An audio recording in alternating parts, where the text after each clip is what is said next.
Retour donc sur ce plateau pour la deuxième mi-temps de Sport Magazine. Nous évoquons le tournoi de football diocésain de Lomé, la première édition. Et pour en parler, on reçoit depuis le début de cette émission le révérend Père Jean-Paul Boly. Vous êtes prêtre et aumônier diocésain du sport à Lomé. Et on a également sur ce plateau Christian Ataï. Christian Ataï, voilà, vous êtes le président du comité d'organisation de ce tournoi.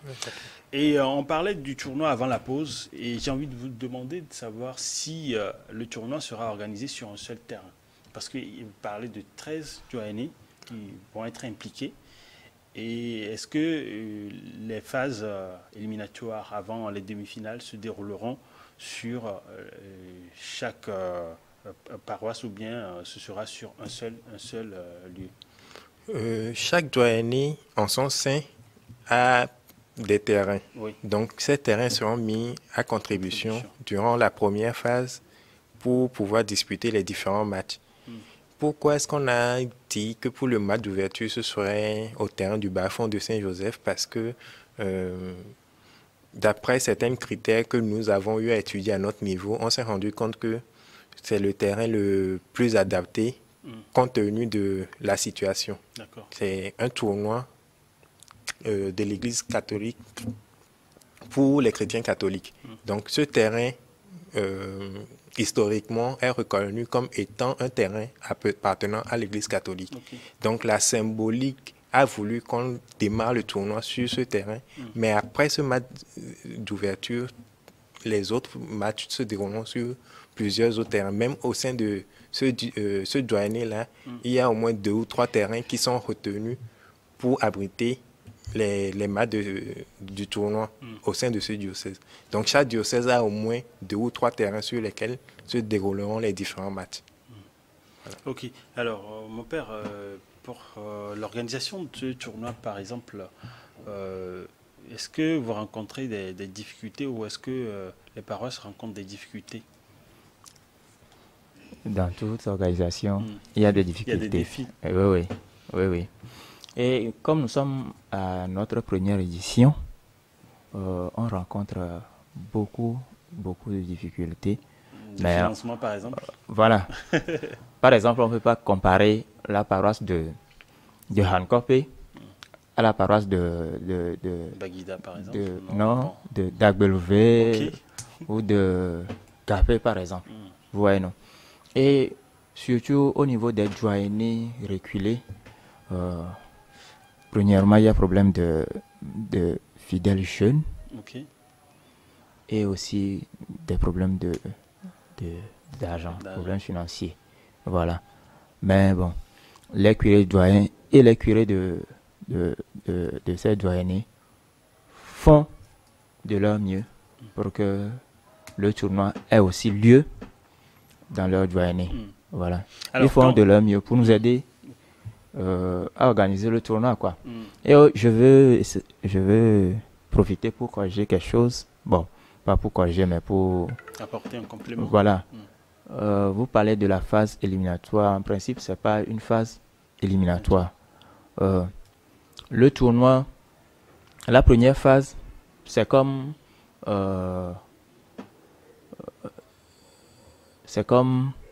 un tournoi à part entière, quoi. Oui. Par exemple, si nous prenons la manière dont se dispute la Champions League. Voilà, ce sont les champions des différents championnats qui se rassemblent.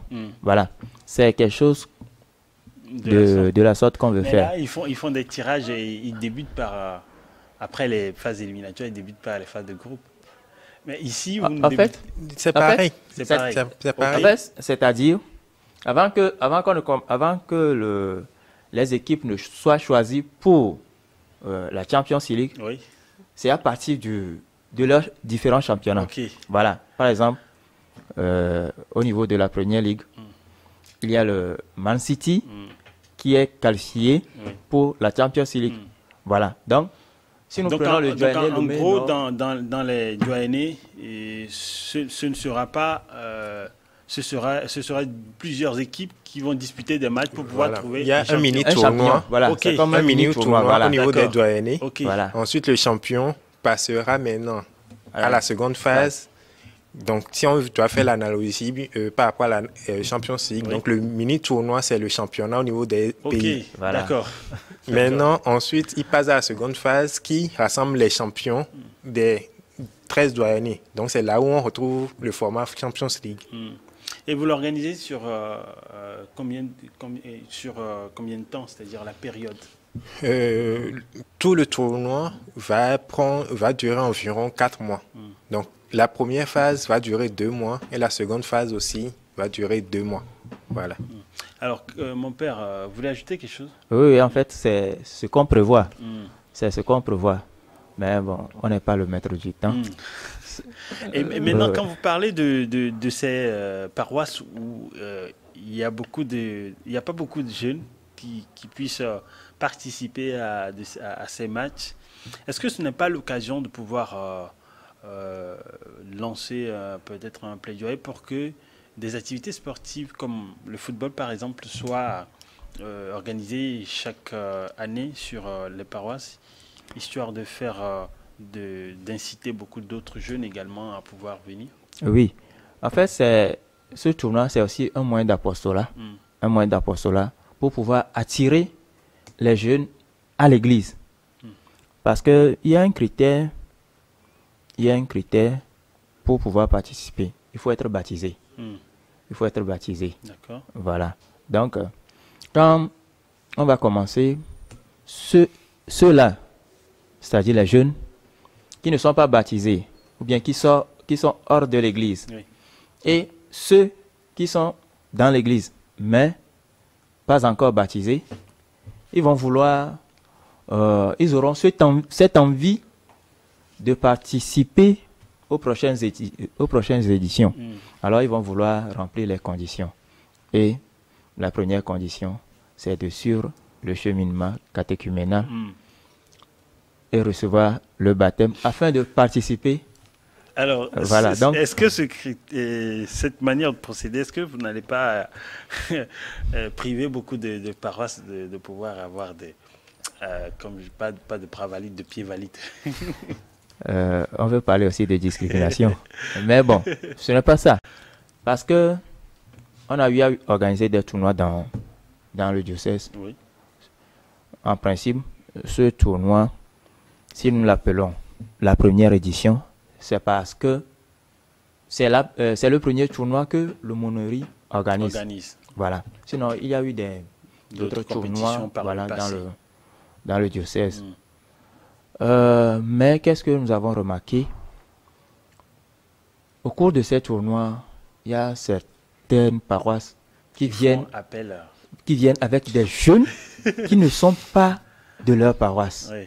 Des mercenaires, quoi. On te revient en parlant de ruse. Okay. Voilà, des mercenaires. Alors, pour pallier à ce genre de choses, on a posé des balises. Oui. Et comme je l'ai dit, c'est aussi un moyen d'apostolat. D'accord. Ouais. Alors, est-ce que vous avez un objectif précis ou plusieurs autres objectifs, forcément, autour du tournoi? Oui.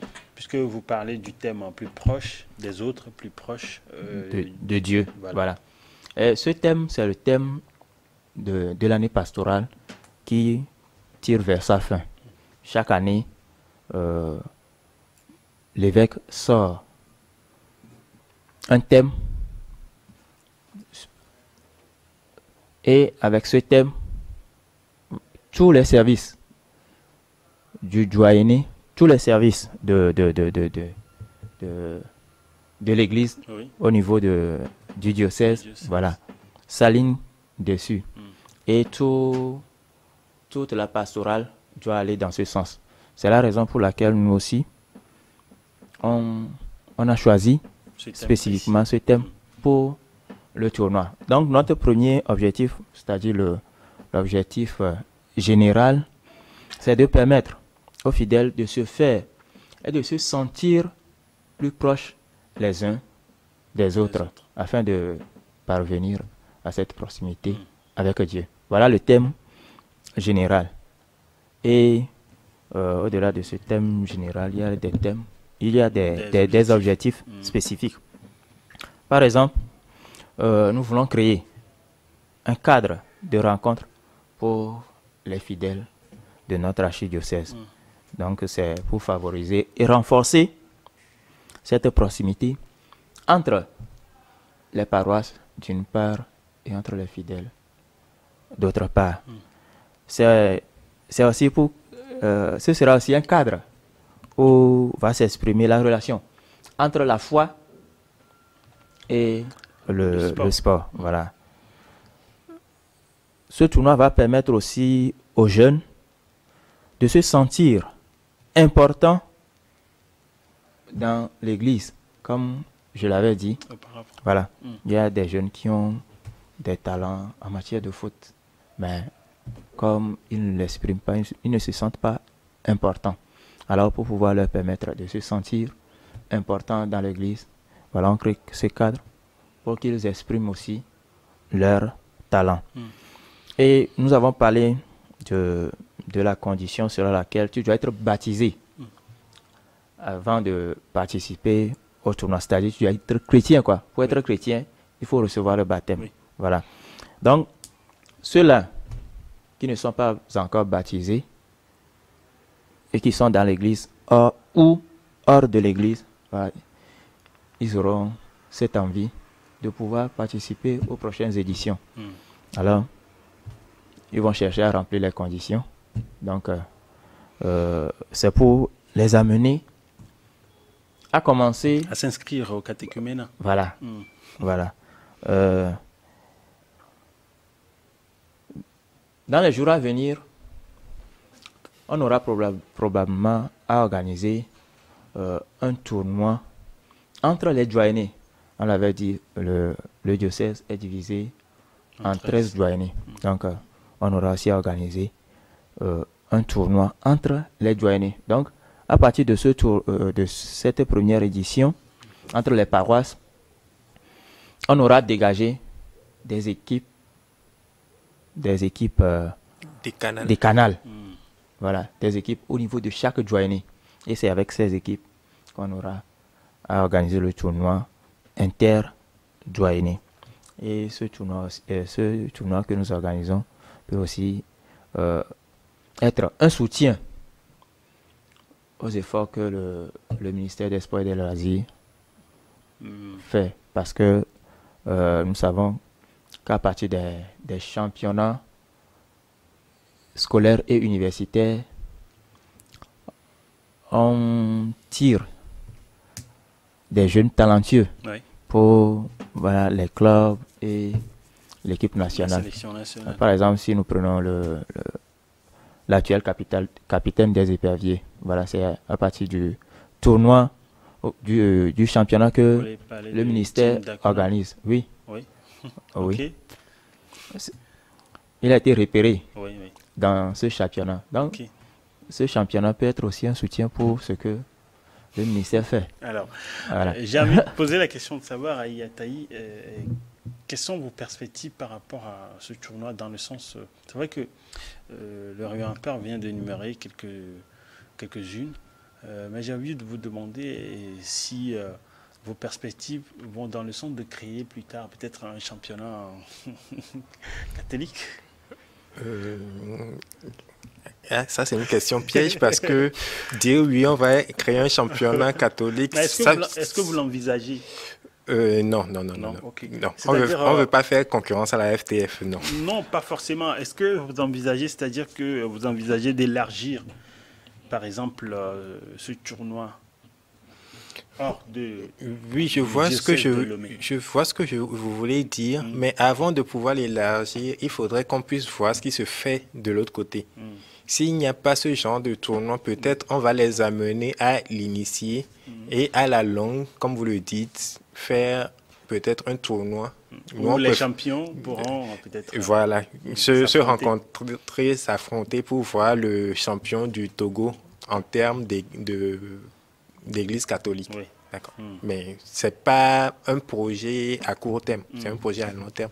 Déjà, on va commencer avec cette édition. Ensuite, on verra ce que les autres diocèses du Togo proposent en matière de sport à leurs fidèles catholiques. Et ensuite, on verra comment s'associer aux autres pour pouvoir en arriver là. D'accord.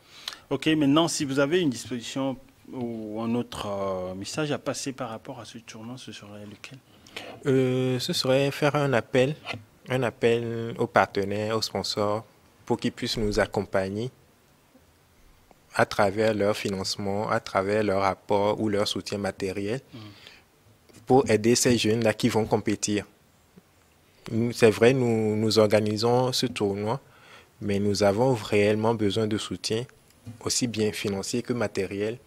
Et même les propriétaires de terrain, nous leur faisons appel pour qu'ils puissent peut-être nous mettre à disposition leur terrain pour la rencontre de ces jeunes. D'accord. Mon révérend père, je vais vous poser la même question. Si vous avez quelque chose à dire sur le Monnerie du sport ou encore à tous ces jeunes qui pourraient participer à ce tournoi ou à toutes les paroisses qui seront impliquées, ce serait quel message par exemple? Bon, premièrement, mon message sera adressé aux jeunes, surtout leurs responsables. En fait, nous organisons le tournoi, on dit le Monnerie organise le tournoi. En fait, ce n'est pas moi seul qui organise. J'organise, mais avec eux et pour eux. Alors, je leur demande de nous aider, d'aider le Monnerie et le comité d'organisation à bien organiser ce tournoi. Je sais, ils font déjà d'énormes efforts pour que ce tournoi soit bien organisé. Alors qu'ils continuent dans ce sens. Et mon second message sera adressé à nos responsables, c'est-à-dire les curés, surtout les curés de paroisse et aumôniers des jeunes des paroisses. Voilà. Ce sont eux les responsables. Ce sont eux qui doivent prendre la décision si leur paroisse participe au tournoi ou pas. Voilà. Et ce sont eux qui doivent mettre la main dans la poche. Voilà. Alors, je leur demande de nous aider. De nous aider. Sans eux, on ne peut pas y arriver. On ne peut pas y arriver. Et je leur assure que ça va beaucoup aider leur paroisse. Parce que ça va attirer beaucoup de jeunes. Beaucoup de jeunes. On souhaite un bon vent à ce tournoi diocésain de football de Lomé et qu'il puisse y avoir beaucoup d'engouement autour. Voilà. Merci beaucoup. Merci. Alors, merci, Révérend Père, d'être passé dans Sport Magazine. Je vous en prie, à nous de vous remercier. Oui, parce que vous avez accepté de nous recevoir. Et c'est une grande aide que vous nous portez. Merci beaucoup. C'est un plaisir. Et j'ai une dernière question pour vous rapidement. Si quelqu'un voudrait s'informer par rapport à ce tournoi, ce serait sur quel média social par exemple? Est-ce que vous avez déjà un média social? Les médias sociaux sont en cours de création. D'accord. D'accord. Donc, pour toute information, je recommanderais plutôt de nous appeler directement sur le 90 37 84 06, 90 37 84 06 ou le 90 96 02 42. D'accord. Merci Taï d'être passé dans Sport Magazine. Merci à vous. J'espère que ce n'est pas la dernière fois et qu'on reparlera on fera peut-être le bilan de ce tournoi d'ici la fin. Oui, ce sera un plaisir. Voilà. Oh oui, ça va beaucoup nous aider. Ok. Ouais. Merci également à vous, nos chers téléspectateurs, pour votre intérêt à cette émission et d'être restés en notre compagnie. Pour le suite de notre programme, c'est une heure d'info.